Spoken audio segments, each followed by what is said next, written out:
¿Ha notado alguna vez cuánto tiempo en nuestras vidas lo pasamos buscando y siguiendo autoridades? Sé que suena extraño decir esto en este mundo moderno, pero es verdad. Cuando se daña nuestro auto, buscamos a alguien que es una autoridad en mecánica automovilística. Cuando nos enfermamos, buscamos a alguien que es una autoridad en medicina. En casi todas las áreas de nuestra vida, si somos sabios, encontramos autoridades y las escuchamos cuidadosamente y hasta cierto grado seguimos sus consejos. Algo similar sucede también en la teología cristiana. Si somos sabios, también escuchamos las autoridades en teología. Buscamos guías que nos dirijan en la dirección correcta y las escuchamos cuidadosamente. Ahora, a primera vista, puede parecer que la pregunta de la autoridad en la teología cristiana es un asunto sencillo, pero en tanto que los cristianos han buscado dirección en la teología a lo largo del milenio, han descubierto que surgen un buen número de asuntos prácticos importantes. Esta cuarta lección de nuestra serie, Construyendo su Teología, se titula Autoridad en Teología. Enfocaremos nuestra atención en las formas en que los cristianos han manejado estos asuntos en 3 períodos diferentes de la historia de la Iglesia. Primero, resumiremos estas perspectivas acerca de la autoridad teológica en la Iglesia católica medieval. Segundo, examinaremos la prontitud con que los protestantes entendieron la autoridad teológica. Y tercero, exploraremos cómo deben de manejar estos asuntos los protestantes contemporáneos. Comencemos viendo la perspectiva católico-romana medieval acerca de la autoridad en la teología cristiana. A lo largo de esas lecciones, estamos interesados principalmente en la teología reformada o protestante, pero con frecuencia ayuda a comenzar con el catolicismo medieval reformado como fondo a las perspectivas protestantes. El punto de vista reformado de la autoridad en la teología se desarrolló grandemente en respuesta a los errores de la Iglesia medieval. Al explorar la Iglesia medieval, veremos 2 tópicos. Primero, la doctrina medieval de la autoridad bíblica. Y segundo, la perspectiva resultante de la autoridad eclesiástica. Veamos primero la autoridad de la Escritura en la Iglesia católico-romana. Antes de la Reforma, diferentes individuos y órdenes dentro de la Iglesia manejaron las Escrituras en maneras divergentes. Incluso, es válido decir que la vasta mayoría de teólogos medievales creían la autoridad de la Escritura, por lo menos en teoría. Pero en la práctica, la Iglesia medieval tomó una postura hacia la Biblia que hizo casi imposible actuar de acuerdo a este compromiso con la autoridad de la Escritura. Al investigar este problema, veremos 3 asuntos. Primero, el punto de vista extremo de la inspiración bíblica durante el período medieval. Segundo, los puntos de vista excesivos acerca del significado de la Escritura. Y tercero, las demandas exageradas acerca de la oscuridad de la Biblia. Veamos primero la perspectiva medieval sobre la inspiración de la Escritura.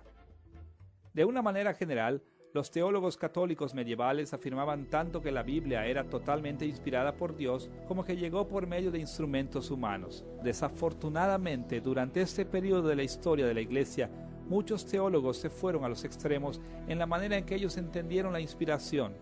Enfatizaron los orígenes divinos hasta el punto de negar los orígenes humanos e históricos de la Escritura. El poner demasiado énfasis en los orígenes divinos a expensas de los orígenes humanos de la Biblia sucedió por un buen número de razones. Por ejemplo, los teólogos medievales dependieron grandemente de las filosofías griegas, tales como el neoplatonismo y aristotelianismo. Y estas filosofías guiaron las categorías y las prioridades de la teología cristiana. De muchas maneras, esas filosofías valoraron realidades eternas más bien que realidades temporales e históricas. Los teólogos cristianos aprendieron a pensar que los orígenes celestiales de la Escritura eran más esenciales a su carácter que a sus orígenes humanos históricos. Aún más, los estudiosos bíblicos medievales estaban tan uniformes con relación a la historia antigua de los días bíblicos que no podían hacer mucho uso práctico de los antecedentes históricos de la Biblia. Así que enfatizaron lo que sí sabían, que la Biblia contenía verdades interminables que el Dios eternal del cielo había revelado, y minorizaron ampliamente otras consideraciones. El énfasis de la Iglesia medieval sobre los orígenes divinos de la Biblia dirigió a una creencia desafortunada acerca del significado de la Escritura. Asimismo, se asumió grandemente que los orígenes celestiales de la Escritura implicaban que la Biblia no transmitía significado en la misma manera en que lo hacían otros libros. Más bien, debido a que Dios los inspiró, las Escrituras inundaban de significado. Muchos teólogos medievales siguieron a los agustinos en creer que una prueba de la inspiración bíblica era que los textos de la Escritura tuvieron múltiples significados. Escuche la manera en que la puso Agustín en el tercer libro de Acerca de la doctrina cristiana. Cuando dos o más interpretaciones se ponen en las mismas palabras de la Escritura, aunque el significado que el escritor quería dar permanezca sin descubrir, no hay peligro, porque ¿qué provisión más liberal y más fructífera pudo haber hecho Dios con relación a las Sagradas Escrituras, que las mismas palabras pudieran ser entendidas en varios sentidos? En muchas maneras podemos admirar el alto punto de vista de Agustín sobre la Escritura. La Biblia no es un libro ordinario, y sus cualidades extraordinarias apuntan a su inspiración divina. También podemos estar de acuerdo en que muchos aspectos de la Biblia se pueden explicar únicamente en términos de la supervisión de Dios de sus escritos. Pero la perspectiva de Agustín fue mucho más lejos que esto. Él creía que la inspiración divina causaba que los pasajes de la Biblia explotaran con múltiples significados. En lugar de preocuparnos con los pensamientos que los autores humanos de la Biblia intentaron transmitir, Agustín creía que deberíamos enfocar nuestra atención en los muchos significados que Dios quería transmitir. Podemos llamar a este punto de vista de Agustín, así como al de otros puntos relacionados, polivalencia clásica, la creencia de que los textos bíblicos tienen muchos niveles de significado o valor debido a que provienen de Dios. Quizá la expresión más conocida ampliamente de la polivalencia clásica era el acercamiento interpretativo popularizado por Juan Cassian y conocido como la cuadriga. Según ese acercamiento, cada texto bíblico se debía ver como teniendo 4 significados distintos. Primero, el sentido literal era el significado simple u ordinario de un texto. Segundo, el sentido alegórico, que interpretaba textos como metáforas para la verdad doctrinal. Tercero, el sentido tropológico o moral producía guías éticas para la conducta cristiana. Y cuarto, el sentido analógico apuntaba hacia las maneras en que hablaban los textos del futuro cumplimiento de las promesas divinas en el escatón o en los últimos días. Los detalles de la cuadriga y otras expresiones de la polivalencia clásica no son importantes para nuestros propósitos, y muchos escritores los han explicado en otro lugar. Solamente estamos interesados con el entendimiento de que durante el tiempo de la Reforma, de manera general, los teólogos católicos creían que los significados bíblicos de los textos fueron mucho más allá de lo que llamaríamos hoy en día el significado ordinario o normal. Y significativamente, ellos se inclinaron a creer que estos significados adicionales no estaban enraizados en el significado que los autores bíblicos querían transmitir. De hecho, el sentido literal o llano del pasaje era considerado con mucha frecuencia demasiado elemental para una seria reflexión teológica. En su lugar, eran animados a valorar los niveles más profundos y escondidos de significado porque revelaban las profundidades de la mente de Dios para la Iglesia. El acercamiento medieval a la inspiración y al significado de la Escritura guió a un énfasis profundo sobre otras características de la Biblia, su oscuridad. La Biblia llegó a ser tratada como un libro que notablemente no era claro, excepto para aquellos que se les había dado especial discernimiento sobrenatural. No nos debe de sorprender que el contenido de la Biblia no parezca claro para el cristiano promedio antes de la Reforma. En primer lugar, las Biblias eran tan escasas que difícilmente alguien podía tener acceso a una. Y además de esto, el latín era el lenguaje primario de la escritura y la teología, y los pocos que contaban con una educación muy elevada entendían el latín lo suficiente para hacer más uso de él. Así que, tiene sentido que la Biblia era un libro cerrado para el cristiano promedio durante ese tiempo. Pero se pensaba que las escrituras también eran oscuras, incluso para aquellos que tenían la habilidad y oportunidad de leer la Biblia. Dios había puesto muchos niveles de significado en las escrituras que estaban escondidos a simple vista. Imagine a alguien mostrándole una fotografía de un cofre de tesoro cerrado y preguntándole qué tipo de tesoros están en el cofre. Claro, sería imposible saber el contenido del cofre porque los tesoros están escondidos. Lo mismo pasaba con la Biblia en la iglesia medieval. Para el tiempo de la Reforma, La creencia en la oscuridad de la Biblia hizo casi imposible que la Biblia tuviera más autoridad práctica o real sobre el desarrollo de la teología. De hecho, la Biblia permaneció, en teoría, como el cofre del tesoro inspirado de Dios para la teología cristiana. Pero para todo propósito práctico, la Biblia permaneció cerrada. Era tan oscura que no era capaz de guiar a los teólogos en su tarea. Teniendo en mente el punto de vista medieval de la autoridad de la Escritura, estamos listos para dirigirnos a nuestra segunda consideración: la autoridad de la teología eclesiástica en la Iglesia medieval. El punto de vista medieval de la autoridad de la teología eclesiástica se desarrolló como un antídoto para los problemas que surgieron por la doctrina medieval de la Escritura. Debido a que la Biblia se consideraba oscura, no era capaz de funcionar como la autoridad real sobre la teología. Así que la autoridad eclesiástica o de la Iglesia comenzó a tener un papel muy importante en la teología. Para entender ese papel importante para la autoridad eclesiástica, veremos estas dos direcciones. Primero, cómo entendían los teólogos medievales la autoridad de la Iglesia en su pasado. Y segundo, cómo entendían la autoridad eclesiástica contemporánea. Veamos primero la autoridad de la teología eclesiástica del pasado. Para el tiempo de la Reforma, la Iglesia Católica había desarrollado un acercamiento muy elaborado de la autoridad eclesiástica en el pasado. Claro que las Escrituras mismas eran vistas como parte de la herencia de la Iglesia. Sin embargo, como hemos visto durante el período medieval, se pensaba que las enseñanzas de las Escrituras mismas eran tan oscuras que se requerían otras fuentes de dirección. Como resultado, los teólogos medievales miraban hacia la historia de la teología eclesiástica para determinar lo que deberían de creer, y la gran mayoría de ellos vio la historia de la Iglesia como la historia de Dios dirigiendo y guiando a su pueblo en los caminos de la verdad. Por esta razón, lo que enseñaba la Iglesia en el pasado era de vital interés para los teólogos medievales, por lo menos de dos maneras. Por un lado, se le daba mucha atención a los primeros padres de la Iglesia. Los escritos de hombres como Policarpo, Ignacio, Irineo, Tertuliano y Justino Mártir, así como otros padres posteriores como Agustín, Atanasio y Jerónimo, influyeron profundamente en las creencias de diferentes órdenes de la Iglesia. Ahora, por lo general no se consideraban infalibles a estos padres, y diferentes ramas de la Iglesia tendían a favorecer diferentes corrientes de la tradición patrística. Sin embargo, todavía la mayoría asumía que Dios había dado discernimiento especial a los grandes teólogos del pasado, y que la Iglesia debía de dar atención especial a sus enseñanzas. Muy raras veces los teólogos medievales hicieron aseveraciones sin hacer algún tipo de apoyo en los primeros padres de la Iglesia. Por otro lado, la Iglesia medieval dependía más fuertemente de los concilios ecuménicos de la Iglesia. El concilio de Nicea, el concilio de Constantinopla, el concilio de Calcedonia. Los descubrimientos de estos y otros concilios fueron tomados muy en serio. Para todos los propósitos prácticos, los teólogos medievales se dirigían a ellos como la recapitulación incuestionable de las enseñanzas de la Biblia.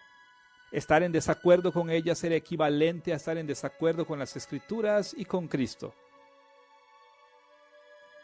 Con el paso de los siglos, muchas enseñanzas de los padres y muchos descubrimientos de los concilios ecuménicos llegaron a ser tradiciones eclesiásticas oficiales, y en tanto estas tradiciones se solidificaban, ayudaron a formar el extenso dogma de la Iglesia.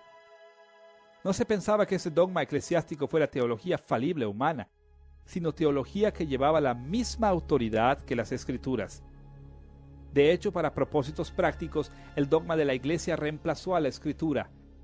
Antes de la Reforma, no se esperaba que los cristianos fieles preguntaran, ¿qué dice la Biblia?, sino, ¿qué ha dicho la Iglesia? Así como en el pasado, las autoridades eclesiásticas eran importantes para la Iglesia medieval, en este tiempo la doctrina de la Escritura también creó una necesidad de autoridad teológica en el escenario contemporáneo. De hecho, la Iglesia continuó afirmando la autoridad de la Biblia en teoría, pero la Biblia misma era demasiado oscura para guiar a la Iglesia en asuntos contemporáneos que no habían sido establecidos en el pasado. Así que, ¿cómo iba a encontrar dirección la Iglesia en asuntos teológicos actuales? Dicho simplemente, los teólogos medievales creían que Dios había establecido un sistema de autoridades vivientes en la jerarquía de la Iglesia, y esta jerarquía proporcionaba enseñanzas incuestionables al cuerpo de Cristo. La autoridad para arreglar las controversias teológicas actuales descansaba en los sacerdotes, obispos y en el Papa, a quienes muchos se referían como la cabeza infalible de la Iglesia. Cuando se necesitaba determinar una decisión teológica, no se animaba a los creyentes a preguntar ¿qué dice la Biblia?, sino más bien se les animaba a preguntar ¿qué dice la jerarquía de la Iglesia? Hace algunas décadas, serví en un proyecto de evangelismo en las calles en un país predominantemente católico en Europa Oriental. En una ocasión le ofrecí una Biblia a un joven. Él se detuvo para charlar, pero rehusó tomar la Biblia. Él me dijo, no puedo entender la Biblia. Mi sacerdote me tiene que decir lo que significa. No, tú puedes entenderla por ti mismo, le contesté mientras abría la Biblia en Juan 3:16. Solo lee este versículo y dime lo que dice. Él leyó Juan 3:16 y dijo con toda sinceridad, te lo dije, no puedo entender lo que quiere decir esto. Únicamente mi sacerdote me lo puede decir.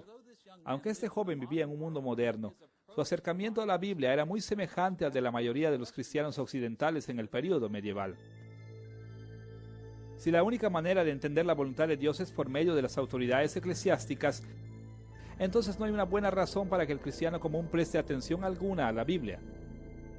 De esta manera, la jerarquía oficial de la Iglesia, y no la Biblia, servía como la guía infalible para la teología contemporánea. Teniendo estas perspectivas medievales en mente, ahora estamos en posición de apreciar cómo los primeros protestantes entendieron la autoridad bíblica y la autoridad eclesiástica. En muchos aspectos, el corazón de la controversia entre los católicos y protestantes era precisamente sobre la cuestión de la autoridad. ¿Iba a servir la Biblia como guía para la Iglesia? ¿O gobernaría la autoridad eclesiástica del pasado y del presente? Vamos a ver primero el punto de vista de los protestantes sobre la autoridad bíblica y segundo, veremos la perspectiva de los protestantes sobre la autoridad eclesiástica. Veamos primero el punto de vista sobre la autoridad de la Escritura. Como hemos visto, la perspectiva católica medieval era extrema en varias maneras significativas. En esta sección, veremos que los primeros protestantes respondieron a esos errores recalibrando las doctrinas de inspiración, significado y claridad de la Escritura. Consideremos primero la doctrina de la inspiración. Desde el comienzo debemos decir que como los teólogos medievales, los reformadores entendieron que las Escrituras tenían tanto orígenes divinos como humanos. Por un lado, veían a la Biblia como un libro sobrenatural de Dios. Lutero, Zwinglio y Calvino afirmaban con términos muy certeros que las Escrituras habían llegado al pueblo de Dios mediante inspiración divina. Tomaba muy en serio las palabras del apóstol Pablo en 2 de Timoteo capítulo 3 versículo 16 de que toda la Escritura es inspirada por Dios y útil para enseñar, para redarguir, para corregir, para instruir en justicia. Como lo enseña este pasaje, las Escrituras en última instancia vienen de Dios y están diseñadas para proporcionar revelación especial completamente confiable. Los reformadores creían que la mano de Dios protegía las Escrituras de cualquier error.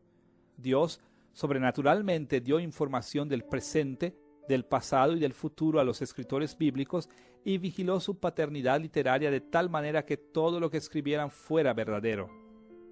Más importante aún, la inspiración divina le dio una absoluta e incuestionable autoridad a las Escrituras. Pero los reformadores evitaron el error de la Iglesia medieval al reconocer también que los autores humanos de las Escrituras hicieron contribuciones significativas al contenido y al significado de la Biblia. En vez de tratar la Biblia como si hubiera caído del cielo, los primeros protestantes enfatizaron que las Escrituras vinieron por medio de instrumentos humanos a lo largo de un proceso histórico. Esta inquietud de la paternidad literaria está de acuerdo con la manera en que Jesús y los escritores bíblicos enfocaban la Biblia. Por ejemplo, en Mateo capítulo 22 versículos 41 al 44 leemos este acontecimiento. Y estando juntos los fariseos, Jesús les preguntó diciendo, ¿qué pensáis del Cristo? ¿De quién es hijo? Le dijeron, de David. Él les dijo, pues como David en el Espíritu le llama Señor, diciendo, dijo el Señor a mi Señor, siéntate a mi derecha hasta que ponga a tus enemigos por estrado de tus pies. En este pasaje Jesús usó el versículo primero del Salmo 110 para confundir a los fariseos al llamar explícitamente la atención hacia David, el escritor humano de este pasaje. Tanto Jesús como los fariseos estaban de acuerdo en que el Mesías sería descendiente de David. Pero en la Palestina del primer siglo, David no llamaría normalmente a su descendiente Señor.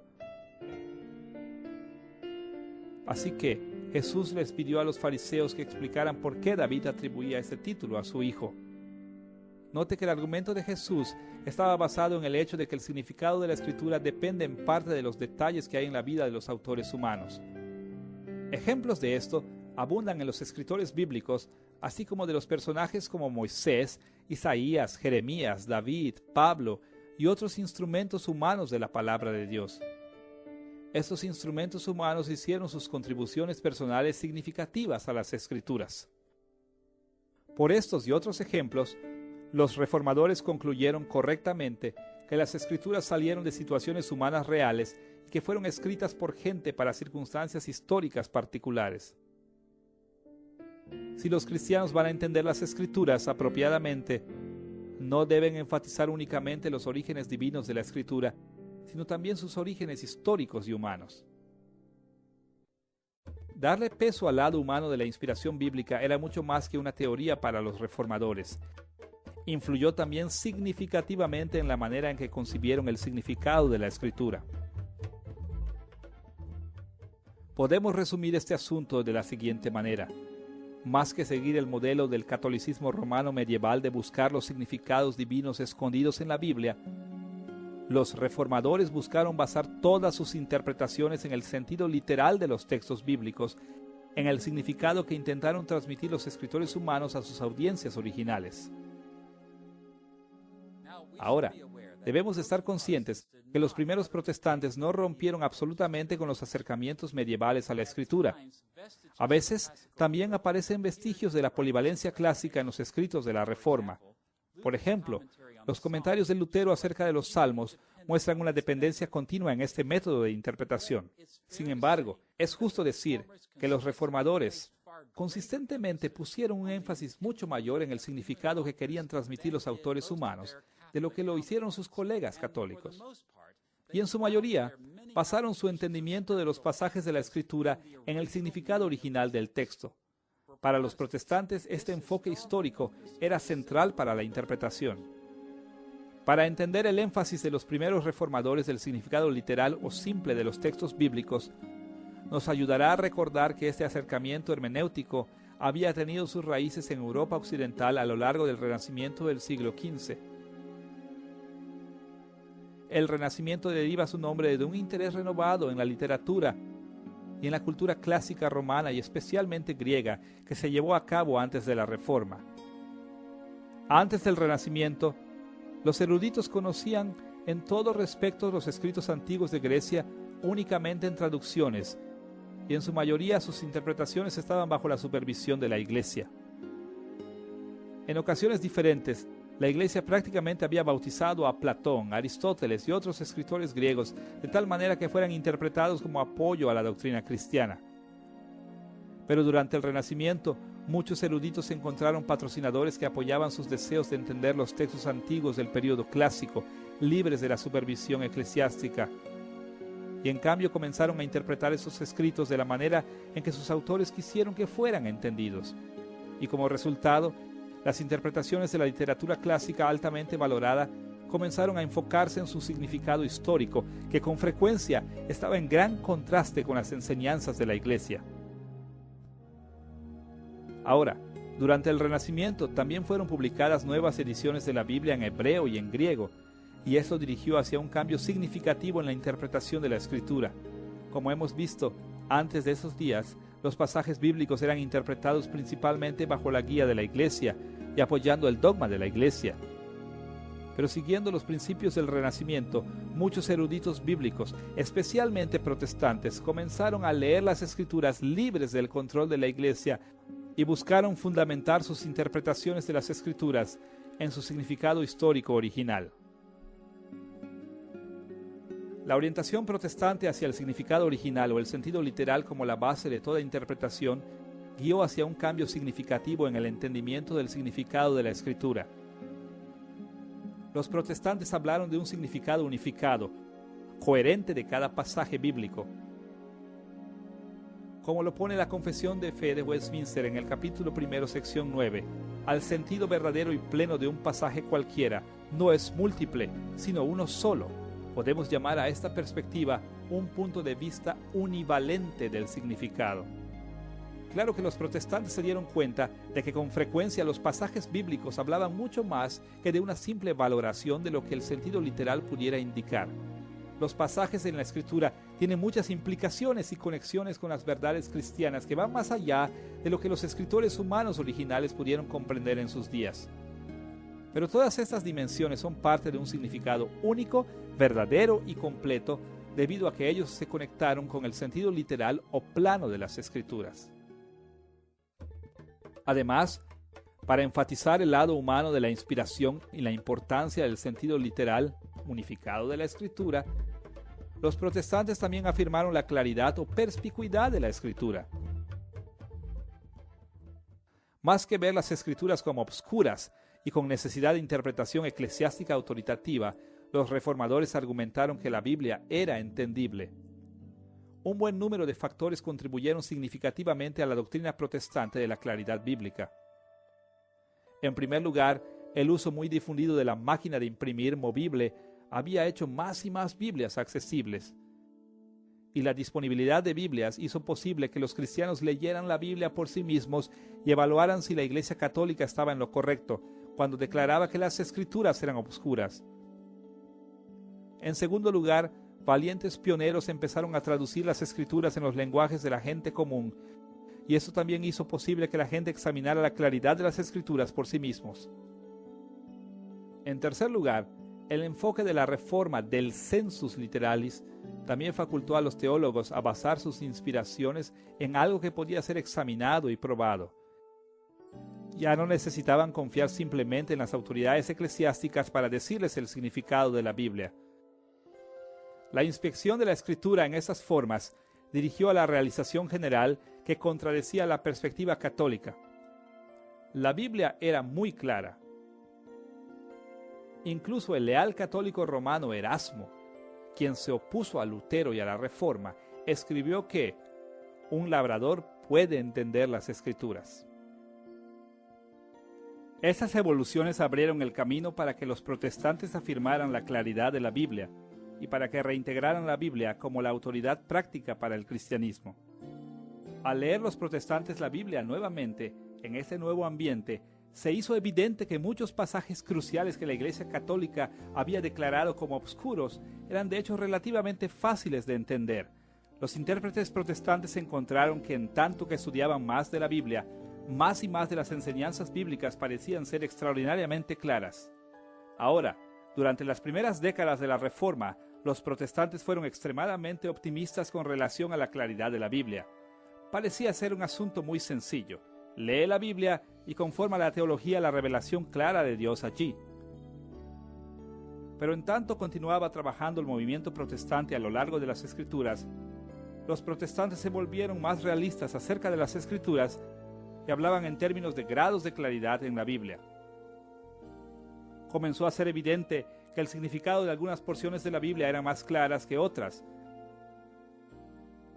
Así como se volvió evidente que los luteranos creían una cosa, los calvinistas otras y los zwinglianos otras. El temprano punto de vista muy optimista de la perspicuidad de la Biblia dio lugar a perspectivas más cualificadas. De hecho, este punto de vista más maduro no nos debe de sorprender. Incluso el apóstol Pedro admitió que algunas cosas en la Escritura son difíciles de entender cuando escribió estas palabras en 2 de Pedro capítulo 3 versículo 16. En casi todas sus epístolas, hablando en ellas de estas cosas, entre las cuales hay algunas difíciles de entender, las cuales los indoctos e inconstantes tuercen, como también las otras escrituras para su propia perdición. Note cómo Pedro lo puso. Él no dijo que todos los escritos de Pablo fueran fáciles de entender, ni dijo que todos fueran difíciles de entender. Más bien, dijo que algunas cosas en los escritos de Pablo son difíciles de entender. Así que, en contraste con la iglesia medieval, Los reformadores protestantes exaltaron la Biblia por encima de la autoridad de la Iglesia. Los protestantes entendieron que no estaban aislados de la revelación de Dios en la Escritura. Afirmaron la claridad de la Escritura y como resultado, las Escrituras fueron reinstaladas como la autoridad absoluta por encima de la autoridad eclesiástica. Ahora que hemos visto el punto de vista de los primeros protestantes con relación a la Escritura, estamos en posición de ver qué tan pronto vieron los protestantes la autoridad eclesiástica también. Los reformadores basaron sus puntos de vista en la inspiración, el significado y la claridad de la Escritura para restablecer a la Biblia como la única regla incuestionable de la teología. Sin embargo, también debemos de estar conscientes del hecho de que los primeros protestantes no rechazaron totalmente la autoridad de la teología eclesiástica. Por el contrario, los protestantes creían que la teología eclesiástica tenía mucha autoridad, pero insistieron en que esta autoridad era secundaria y estaba sujeta a las enseñanzas de la Escritura. Nos ayudará a explorar el punto de vista de los protestantes sobre la teología eclesiástica el mirar hacia dos direcciones. Primero, ¿cómo entendieron los primeros protestantes la autoridad de la teología eclesiástica del pasado? Y segundo, ¿cómo entendieron la autoridad de la teología de la Iglesia contemporánea? Consideremos primero las perspectivas de los primeros protestantes con relación a las autoridades teológicas del pasado. Y aunque para algunos de nosotros sea difícil de imaginar, los primeros protestantes también reconocieron bastante autoridad en los escritos de los padres de la Iglesia, así como en los primeros credos de la Iglesia también. Los reformadores mantuvieron una doctrina de la Iglesia robusta. Ellos creían fuertemente que el Espíritu Santo había guiado a la Iglesia primitiva hacia muchas verdades importantes que necesitaban ser reconocidas por los cristianos en esos días. Como hemos visto en lecciones anteriores, los reformadores hablaron de la autoridad de la Escritura bajo el título de sola Escritura, solamente la Escritura. Desafortunadamente, muchos evangélicos hoy en día tienen un serio malentendido de la autoridad de la teología eclesiástica del pasado en la fe de los primeros protestantes porque tienen una falta de entendimiento de la doctrina de sola Escritura. En nuestros días, muchos evangélicos creen equivocadamente que la doctrina de sola Escritura implica que no debemos tener otra autoridad sino la Biblia. Pero esta no fue la posición de la Reforma y no es una implicación verdadera de la doctrina de sola Escritura. La insistencia de los reformadores sobre la sola Escritura no quería decir que la Biblia era la única autoridad para los creyentes. Más bien significaba que la Biblia era la única autoridad incuestionable para los creyentes. Tan extraño como parezca, los protestantes defendieron tenazmente la doctrina de sola Escritura, no porque descartaran todas las autoridades que tenían a la mano, sino precisamente porque tenían en alta estima otras autoridades teológicas. Por conveniencia, es de ayuda referirnos al resumen de estas consideraciones en el capítulo 1, sección 10 de la Confesión de Fe de Westminster. El juez supremo, por el cual deben decidirse todas las controversias religiosas, todos los decretos de los concilios, las opiniones de los antiguos escritores, las doctrinas de hombre y de espíritus privados, y en cuya sentencia debemos descansar, no puede ser otro más que el Espíritu Santo que habla en las Escrituras. Este párrafo afirma fuertemente que el Espíritu Santo hablando en las Escrituras es el juez supremo por el cual deben decidirse todas las controversias religiosas. En otras palabras, todos los juicios de la Iglesia deben de hacerse de acuerdo al estándar de las Escrituras. Pero note el lenguaje que se usa aquí. El Espíritu Santo, hablando en la Biblia, es el juez supremo. Ahora, si algo es el juez supremo, entonces quiere decir que hay otros jueces que no son supremos. De hecho, la confesión menciona varias otras de esas autoridades en este pasaje. En lo que parece ser el orden de importancia, menciona concilios, escritores antiguos, padres de la Iglesia, doctrinas de hombres que se refieren a las enseñanzas de otros en la Iglesia del pasado y del presente, y de espíritus privados, esto es, el sentido interior de convicción con relación al significado de pasajes bíblicos. La Confesión de Westminster reconoció estas autoridades, pero les dieron un lugar secundario, una autoridad bajo la autoridad absoluta de la Escritura. Ahora, los teólogos católicos con frecuencia acusaron a los reformadores de rechazar la teología eclesiástica del pasado, pero los reformadores fueron cuidadosos de no rechazar el pasado, en tanto mantenían su doctrina de sola escritura. En primer lugar, los primeros protestantes con frecuencia apoyaban sus puntos de vista haciendo referencia a los primeros padres de la Iglesia. De hecho, al pasar las instituciones por más de 20 revisiones, Calvino agregó más y más interacción con los primeros padres de la Iglesia. Por otro lado, un pasaje en las instituciones también revela claramente la perspectiva de los primeros protestantes acerca de la autoridad de la Iglesia, así como de los concilios. Escucha lo que dijo Calvino en el cuarto libro de las instituciones. Yo no estoy argumentando aquí que todos los concilios deben ser condenados o que todos sus hechos deben ser anulados y, como dice el dicho, ser cancelados de un solo golpe. Pero, dirás tú degradas todo, de tal manera que cada hombre tiene el derecho de aceptar o rechazar lo que decidan los concilios. De ninguna manera. Pero cada vez que se presenta un decreto de cualquier concilio, debo examinar diligentemente cómo los hombres, primero que nada, cuándo se emitió y con qué intención, qué tipo de hombres estaban presentes. Después de examinar con el estándar de la Escritura lo que trata, y hacerlo de tal manera que la definición del concilio pueda tener su peso y ser como un discernimiento provisional. Con todo, sin estorbar la examinación que he mencionado. Varias ideas importantes sobresalen aquí de las palabras de Calvino. Primero, él insistió en que se necesitan entender históricamente los concilios de la Iglesia. No fueron eternos, no fueron revelación directa de Dios mismo. El método interpretativo del Renacimiento, un enfoque en el sentido histórico literal, debe de aplicarse a los concilios de la Iglesia. Los creyentes deben reflexionar en el tiempo en que se llevó a cabo el concilio, sobre el asunto que se trató, la intención con que se hizo y el tipo de personas que estuvieron presentes. Segundo, no es de sorprender ver que la doctrina de sola escritura guió a Calvino para insistir que las enseñanzas de la Iglesia finalmente deberían evaluarse a la luz de la Escritura. Como lo pone aquí, el estándar de la Escritura debe de aplicarse. Tercero, y de más importancia para nuestros propósitos aquí, Calvino afirmaba que las doctrinas del pasado deberían aceptarse como un juicio provisional. Esto quiere decir que los hallazgos de muchos años de la Iglesia deberían aceptarse como nuestros juicios provisionales o preliminares. Debemos de aceptar su enseñanza hasta que el peso de la cuidadosa exégesis bíblica pruebe que están equivocados. La estrategia de Calvino reflejó la sabiduría que guió a los protestantes más radicales de sus días. La vasta mayoría de los protestantes entendió la autoridad superior que debería reconocerse en los primeros padres y sus credos de la Iglesia. Ellos se acercaron a la teología eclesiástica del pasado con aceptación provisional, aunado a un compromiso con la supremacía de la Escritura. Habiendo visto el punto de vista antiguo de la autoridad de la teología eclesiástica del pasado, debemos dirigirnos ahora a la manera en que entendían los protestantes la autoridad de su propia teología eclesiástica contemporánea. ¿Qué tipo de autoridad reconocían para sí mismos y para otros en tanto que buscaban contestar asuntos teológicos vigentes? Como recordarán, la Iglesia Católica medieval desarrolló un sistema complicado de autoridades teológicas vivientes que culminó en el infalible Papa. La Reforma protestante se sumó grandemente a un rechazo a este acercamiento a la teología eclesiástica. Únicamente se debería de aceptar como autoridad indiscutible a la Biblia.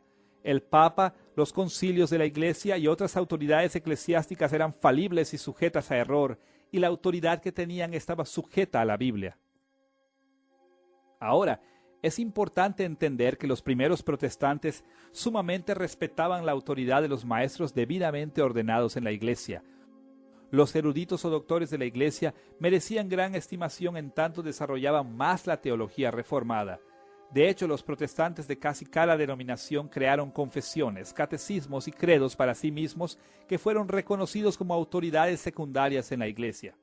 Los primeros protestantes tenían tal reconocimiento por los teólogos contemporáneos debidamente ordenados, porque creían que las Escrituras enseñaban que los seguidores de Cristo deberían honrar a las autoridades que Dios pone en la Iglesia.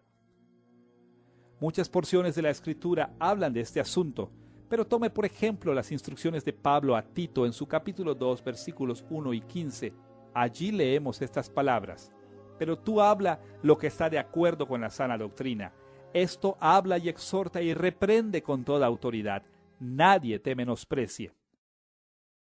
Los primeros protestantes reconocieron que muchos pasajes como este enseñan que los seguidores de Cristo se deben someter lo más posible a los líderes de la iglesia propiamente establecidos. Construir una teología cristiana no era una tarea para individuos o grupos que estaban separados de tales estructuras de autoridad. Este balance entre la autoridad eclesiástica y la autoridad bíblica puede sumarse a un viejo dicho que se repite con frecuencia en las iglesias reformadas: la iglesia reformada siempre reformándose, o como se abrevia con frecuencia en la frase latina, semper reformanda, siempre reformándose. Estos lemas indican que la rama reformada de la iglesia reconoce completamente que las autoridades eclesiásticas siempre se deben someter al escrutinio de las Escrituras. Ahora que hemos visto las creencias de la Reforma primitiva y medieval sobre la autoridad de la Escritura y la teología eclesiástica, estamos en posición de considerar el tercer tópico de esta lección. ¿Cómo deben de ver estos asuntos los protestantes contemporáneos? ¿Qué deberíamos creer acerca de la autoridad de la Escritura y de la teología de la Iglesia en nuestros propios tiempos? Contestaremos estas preguntas primero dirigiéndonos a los tipos de perspectivas que debemos tener hacia la Escritura y segundo, sugiriendo algunas perspectivas importantes que deberíamos tener hacia la teología eclesiástica de nuestros días. Vamos a dirigir nuestra atención primero a la doctrina de la Escritura. Exploraremos los puntos de vista contemporáneos de la Escritura, tocando tres asuntos que nos han interesado a lo largo de esta lección: la inspiración de las Escrituras, el significado de la Escritura y la claridad de la Escritura. En nuestros días, un buen número de diferentes puntos de vista sobre estos asuntos afirman seguir la tradición reformada. Veremos estos puntos de vista y evaluaremos su valor, comenzando con las perspectivas modernas sobre la inspiración de la Escritura. Cada persona que hace una afirmación creíble de ser protestante hoy en día estará comprometido con la creencia de que las Escrituras fueron inspiradas por Dios. Sin embargo, hay mucha confusión acerca de cómo debería de formularse hoy en día la doctrina reformada de la inspiración. Por lo menos tres puntos de vista sobre la inspiración son populares entre los protestantes contemporáneos. Por un lado del espectro está el punto de vista frecuentemente llamado inspiración romántica. Por el otro lado del espectro está el punto de vista extremo llamado inspiración mecánica. Entre esos puntos de vista extremos está una perspectiva que ha sido llamada inspiración orgánica. Vamos a ver brevemente estas tres. La inspiración romántica es respaldada ampliamente por más protestantes liberales. En este punto de vista, la Biblia es inspirada en un sentido romántico, muy parecido como hablamos de Shakespeare, Rembrandt o Bach como inspirados. Dios motivó a los escritores bíblicos, pero no supervisó sus escritos. En este punto de vista, las Escrituras son simplemente opiniones de hombres. Por lo tanto, las Escrituras son falibles y faltas de autoridad absoluta sobre la Iglesia. Sin necesidad de decirlo, esta perspectiva sobre la inspiración debe de ser rechazada por aquellos que quieren continuar en el espíritu de la Reforma. Abandona el compromiso central protestante de sola Escritura, negando tanto la credibilidad como la autoridad ultimada de la Biblia. Del otro lado del espectro está la inspiración mecánica, o como se le llama a veces, inspiración por dictado. De una manera u otra, esta perspectiva afirma que los autores bíblicos fueron relativamente pasivos al escribir las Escrituras. Según esta opinión, Dios esencialmente escribió la Biblia por sí mismo, mientras los escritores humanos actuaron solamente como sus dóciles secretarios. En resumen, esta visión de la inspiración también nos aleja del principio de la reforma de sola Escritura, al negar la importancia del contexto histórico y el significado original de los autores humanos. Según los reformadores señalaron cuidadosamente, cuando se niega la normatividad del significado original de la Escritura, la autoridad práctica de la Escritura es entorpecida. El significado de la Biblia no puede ser entonces evaluado y seguido.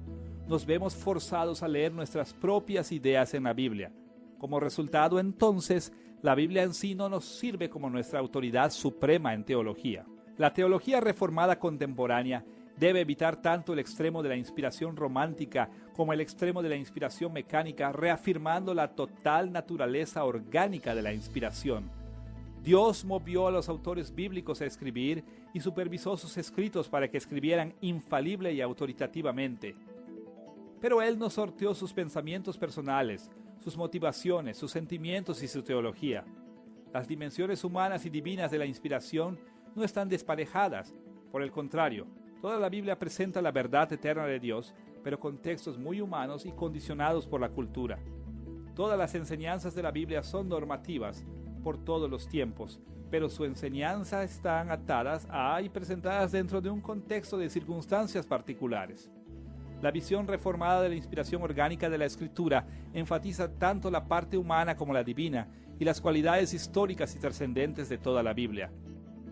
Y por este medio, la doctrina reformada sobre la infalibilidad de la Escritura se puede mantener sin negarle a la Iglesia el acceso a su enseñanza.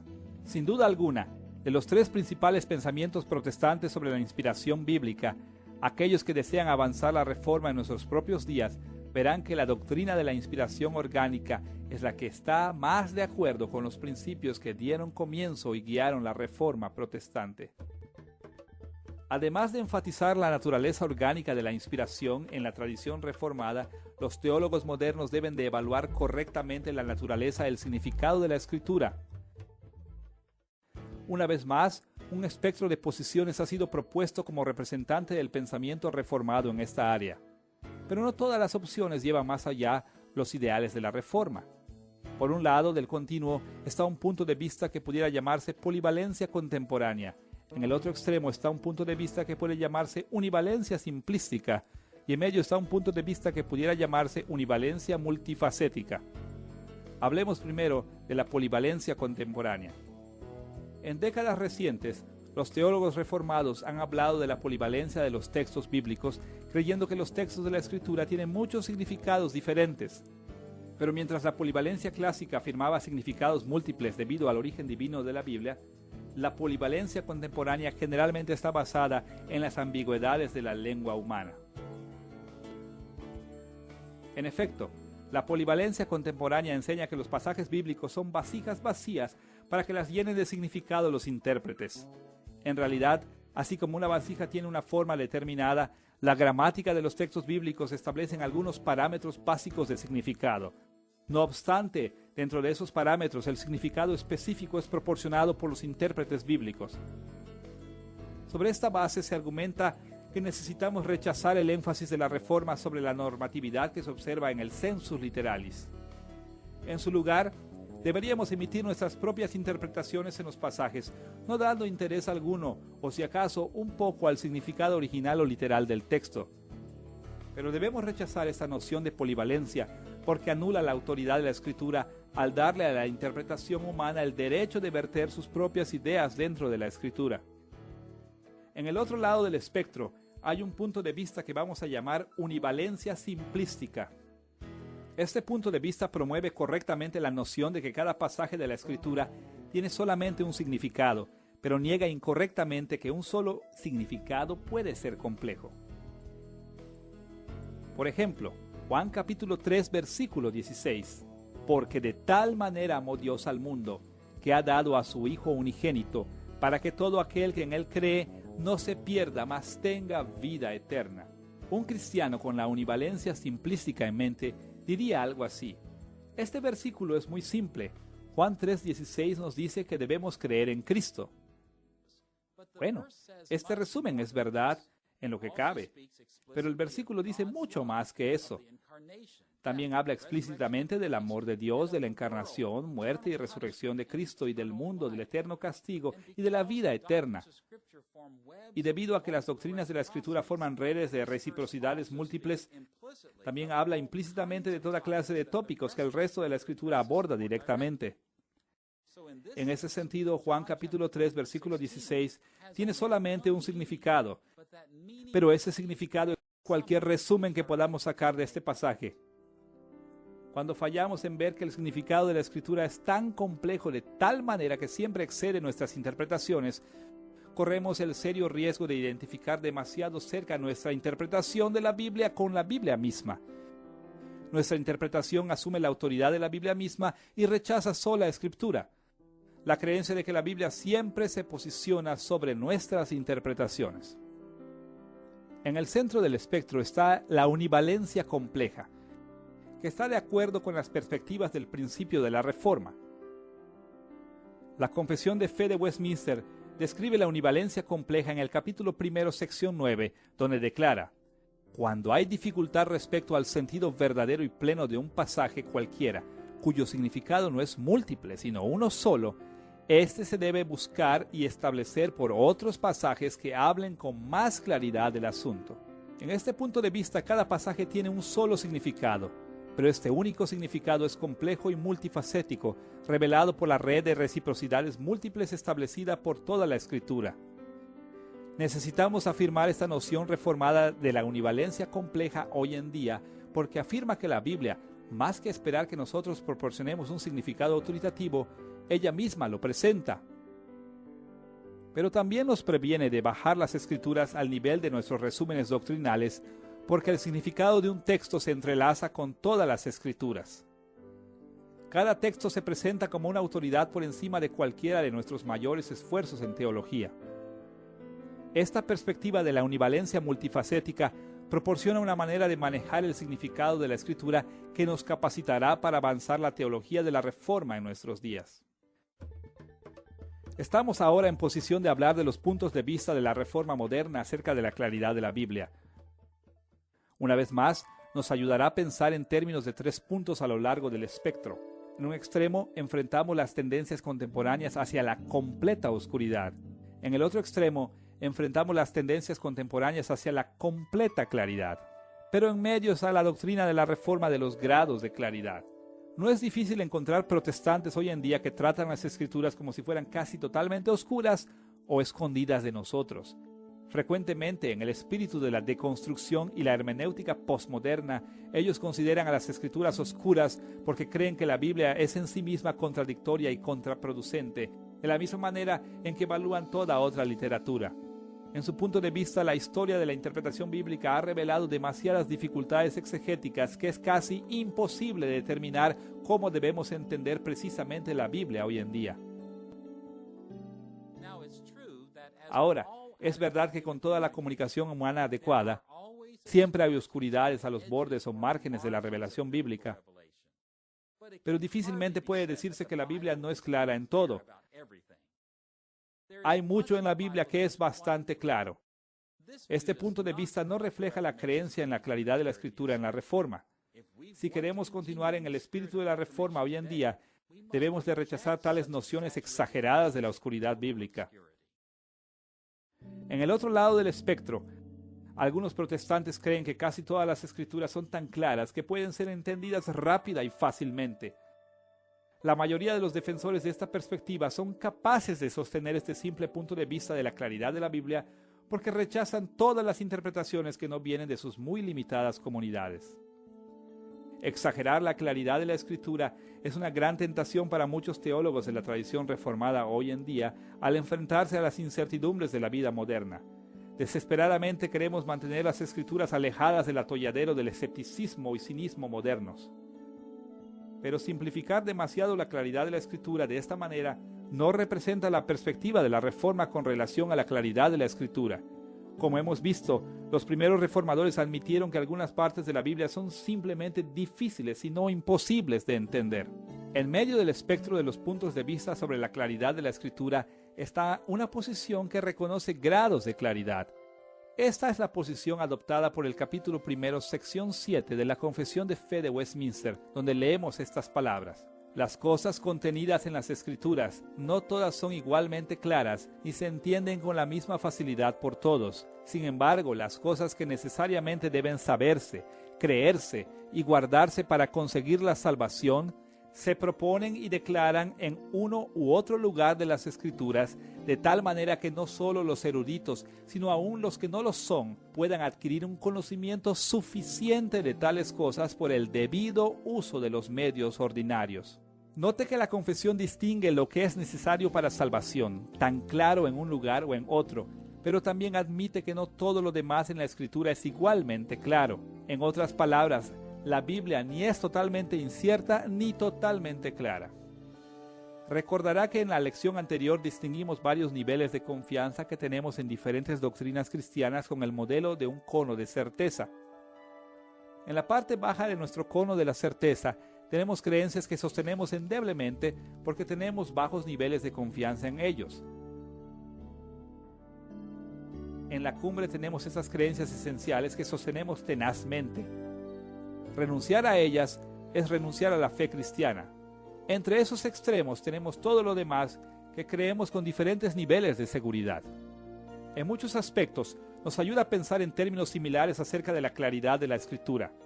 En primer lugar, muchos aspectos de la enseñanza bíblica, incluyendo el conocimiento de lo que se requiere para la salvación, conlleva poco o ningún esfuerzo intelectual para entenderlo.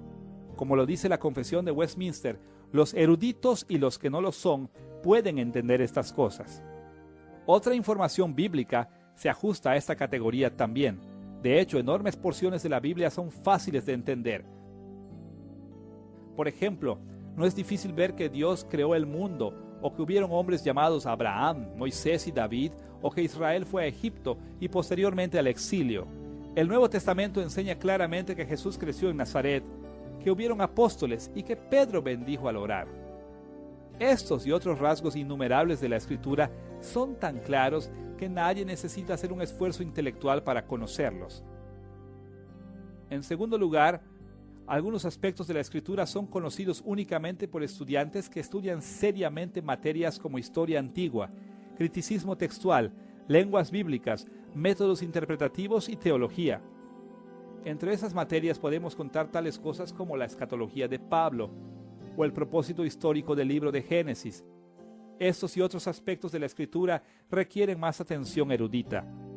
Pero con suficientes esfuerzos intelectuales, muchas cosas que parecieron inicialmente oscuras se vuelven más claras. Finalmente, algunas porciones de la Escritura parecen permanecer inciertas, no importa cuánto esfuerzo intelectual hagamos. Algunos de los ejemplos más obvios de estas dimensiones de la Escritura se dan cuando tratamos de armonizar porciones paralelas de la Escritura como Samuel, Reyes y Crónicas o los Evangelios del Nuevo Testamento. Aunque se han dado pasos gigantescos en esas áreas, muchos problemas todavía parecen no tener solución. De esta manera, al acercarnos a la Escritura, siempre debemos recordar que algunas dimensiones de la Escritura son más claras que otras. Únicamente cuando enfrentamos esta realidad, podemos manejar responsablemente la autoridad de la Escritura. Aunque toda la Escritura es indudablemente autoritativa, en un nivel práctico somos capaces de entender su guía autoritaria en varios grados dependiendo en la claridad relativa de diferentes dimensiones de la Escritura. Así vemos que para representar la tradición reformada de nuestros días, debemos evitar los extremos contemporáneos con relación a la claridad de la Escritura y afirmar que la perspicuidad es un asunto de grados. Con estas perspectivas en mente acerca de la inspiración del significado y la claridad de la Escritura, debemos dirigir nuestra atención hacia el papel de la autoridad eclesiástica en la teología reformada contemporánea. Nos enfocaremos otra vez en dos direcciones. Primero, veremos cómo deben de ver los teólogos reformados contemporáneos las autoridades eclesiásticas del pasado. Y segundo, veremos cómo deben de ver los teólogos reformados contemporáneos las autoridades eclesiásticas de hoy en día. Veamos primero el pasado. Como hemos visto, los primeros protestantes entendieron que el Espíritu Santo había enseñado a la Iglesia muchas verdades en el pasado y buscaron dar el respeto y la sumisión a las enseñanzas de los padres, los credos y las tradiciones antiguas de la Iglesia al aceptarlas como criterios provisionales. Sin embargo, los primeros protestantes también balancearon esta práctica con una afirmación fuerte de la supremacía de la Escritura por encima de las enseñanzas del pasado de la Iglesia. Ellos confiaron en el pasado, pero también buscaron evaluar las enseñanzas de la Iglesia teniendo como norma la Escritura. Desafortunadamente, los teólogos reformados de hoy en día con frecuencia encuentran difícil sostener firmemente ambos lados de esta posición de los primeros protestantes al tratar con el pasado. Nos ayuda a hacer notar dos extremos: el tradicionalismo por un lado, el biblicismo en el otro y la práctica reformada de semper reformanda entre esos extremos.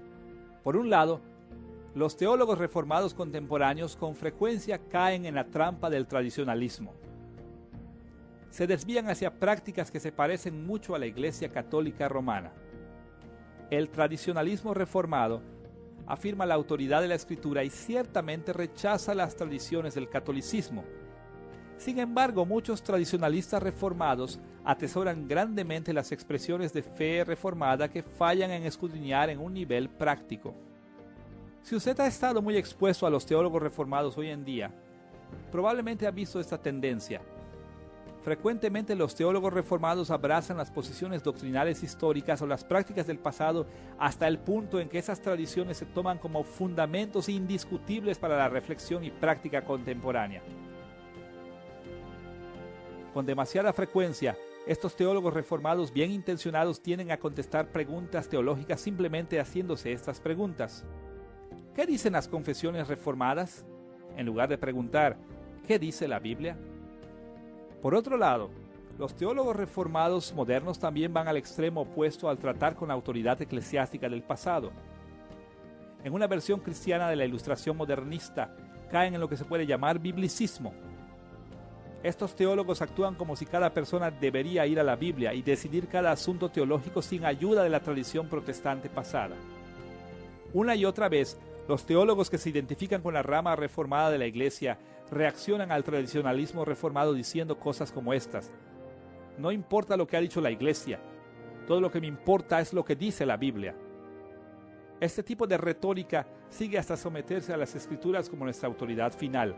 Niega la sabiduría que el Espíritu de Dios ha otorgado a la Iglesia y otorga el criterio teológico únicamente al individuo o grupo de individuos que están trabajando actualmente. Para continuar en el espíritu de la Reforma hoy en día, debemos de reafirmar el principio de la semper reformanda, la valoración protestante remota de la teología de la Iglesia desde el pasado. Debemos de luchar por afirmar la supremacía de la Escritura sin ignorar la importancia de la tradición reformada. Por un lado, semper reformanda hoy en día requiere que aceptemos como criterios provisionales no solamente a los primeros padres de la Iglesia y los concilios, sino nuestras propias confesiones y tradiciones reformadas. Tenemos la Confesión de Fe de Westminster, el Catecismo Menor y Mayor de Westminster, el Catecismo de Heidelberg, la Confesión de Fe belga, los cánones de Dort. Además de esos documentos, tenemos en cuenta algunos escritos menos formales hechos por líderes y teólogos del pasado. Pero por otro lado, esas autoridades del pasado siempre deberían estar sujetas a la enseñanza indiscutible de la Escritura, pero forman correctamente los estándares provisionales para nuestra teología. Para llevar más allá el espíritu de la Reforma hoy en día, necesitamos aprender a dar ese tipo de peso a las autoridades eclesiásticas del pasado bajo la autoridad de la Escritura. Habiendo visto cómo los teólogos reformados hoy en día deben de relacionarse con el pasado, debemos de dirigirnos a un asunto de igual importancia. ¿Cómo deben evaluar los teólogos reformados a las autoridades eclesiásticas? ¿Cómo debemos entender la autoridad de las formulaciones teológicas que se están desarrollando hoy en día? Hemos visto que los primeros protestantes afirmaron el valor del desarrollo de la teología por los líderes de la Iglesia debidamente ordenados, pero se cuidaban de exaltar autoridades vivientes en la Iglesia por encima de la enseñanza de la Escritura. Desafortunadamente, una vez más los teólogos reformados contemporáneos encuentran difícil seguir estas perspectivas protestantes. Tienden a ir a los extremos en las maneras en que entienden la teología reformada contemporánea también.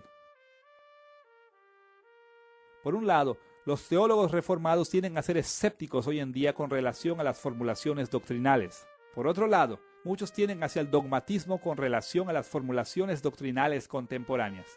Pero la forma de la auténtica teología reformada es luchar por ser fieles en las formulaciones doctrinales contemporáneas. En vez de un escepticismo estricto o dogmatismo en la teología reformada contemporánea, este punto de vista abraza un deseo de crear formulaciones fieles en nuestra teología hoy en día. Vamos a desglosar lo que queremos decir por formulaciones fieles. Para entender lo que queremos decir, nos ayudará a examinar cómo concebimos la veracidad de las declaraciones teológicas. Este severo escepticismo y dogmatismo acerca de la autoridad de los teólogos reformados contemporáneos existe en parte porque las declaraciones doctrinales son evaluadas en simples términos binarios. Como las abstractas y lógicas tradicionales tablas de la verdad, las doctrinas teológicas se enseñan para ser simplemente verdaderas o falsas. Pero en realidad es de mucha ayuda romper con este modelo abstracto y darse cuenta de que las descripciones propiamente dichas de la realidad, Las afirmaciones que decimos en cada materia de estudio no caen simplemente en las categorías de falso o verdadero. Es de mucha más ayuda pensar en el verdadero valor de las declaraciones doctrinales en términos análogos. Todas las declaraciones teológicas son más o menos verdaderas o falsas, dependiendo qué tan cerca se reflejen en las enseñanzas infalibles de la Escritura. Por un lado de este continuo, encontramos que algunas decisiones teológicas describen las enseñanzas de la Escritura lo suficiente como para que las llamemos verdaderas sin ningún cargo de conciencia. No son perfectas, claro, pero están lo suficientemente cercanas a ser aceptadas como verdaderas, a menos que surjan algunas cualidades que revelen que no son adecuadas. Por el otro lado del continuo, otras posiciones teológicas están tan lejos de las enseñanzas de la Escritura que estamos en lo correcto al clasificarlas como falsas, a menos que algunas cualidades muestren que son aceptables. Tomemos por ejemplo esta declaración: Dios es soberano sobre todas las cosas. Esta declaración está lo suficientemente cerca a lo que enseña la Biblia que normalmente no tendríamos problema diciendo que es verdadera. La Biblia enseña que Dios es soberano sobre toda la creación. Sin embargo, debido a que esta declaración puede desarrollarse, es en un sentido imperfecta. Por ejemplo, si vamos a distinguir la fe bíblica del deísmo o fatalismo, esta declaración puede fácilmente dar una impresión falsa, a menos que la califiquemos para que incluya la realidad de la providencia divina en la que Dios interactúa con los eventos históricos. De manera similar, la declaración Jesús es Dios está lo suficientemente cercana a la Escritura para ser aceptada como verdadera en la mayoría de las situaciones. Podemos estar satisfechos de que representa la enseñanza de la Escritura hasta donde va. En ciertas circunstancias, debemos de calificar el enunciado de tal manera que incluya la humanidad de Cristo antes de que podamos aceptarla responsablemente como una declaración verdadera. Por lo tanto, al final debemos decir esto acerca de los desarrollos teológicos contemporáneos. Algunas declaraciones teológicas están lo suficientemente cerca a la Escritura como para ser contadas como verdaderas. Otras están lo suficientemente lejos de la Escritura como para ser contadas como falsas. Pero una cosa es verdadera de todas las formulaciones teológicas. Todas las declaraciones teológicas pueden perfeccionarse sometiéndose constantemente al escrutinio de discernimientos posteriores de la Escritura. Esto no es nada más que la máxima reformada antigua, semper reformanda, siempre reformándose, o como me gusta decir, una formulación teológica final no es nada más que falta de imaginación. Esto es lo que queremos decir cuando comentamos que el objetivo de la teología reformada contemporánea es producir formulaciones teológicas fieles. Por un lado, no somos escépticos con relación a la teología eclesiástica contemporánea. No rechazamos todo sentido de autoridad o necesidad de sumisión a lo que dice la Iglesia hoy en día. Por otro lado, no somos absolutamente dogmáticos. No insistimos en que las formulaciones contemporáneas son perfectas. En su lugar, usamos humilde y responsablemente todos los recursos que Dios nos ha dado: exégesis de la Escritura, interacción en la comunidad y el vivir cristiano, para desarrollar formulaciones doctrinales fieles. Buscamos conformar nuestras enseñanzas tanto como sea posible a la Escritura. Mientras más cerca estén nuestras doctrinas a la Escritura, mayor autoridad tienen. Mientras más lejos estén de la Escritura, menos autoridad tienen. Pero en cualquier caso, la teología de la Iglesia siempre debe sostenerse en sumisión a las Escrituras. Nuestro objetivo es producir formulaciones teológicas fieles. En esta lección hemos explorado la relación entre la autoridad bíblica y eclesiástica. Hemos visto un número de perspectivas que se desarrollaron durante el período medieval. También hemos visto cómo corrigió estos puntos de vista la Reforma en su fase inicial. Y finalmente, hemos explorado la necesidad de aplicar las perspectivas de la Reforma a la autoridad bíblica y eclesiástica en nuestros propios días. Al tener en mente los principios de la autoridad bíblica como de la autoridad eclesiástica, seremos capaces de evitar muchos de los problemas que han acosado a la teología de la Iglesia en el pasado y muchos de los problemas que todavía nos acosan hoy en día. Seremos capaces de construir una teología que traerá honor a la Iglesia y gloria a nuestro Dios.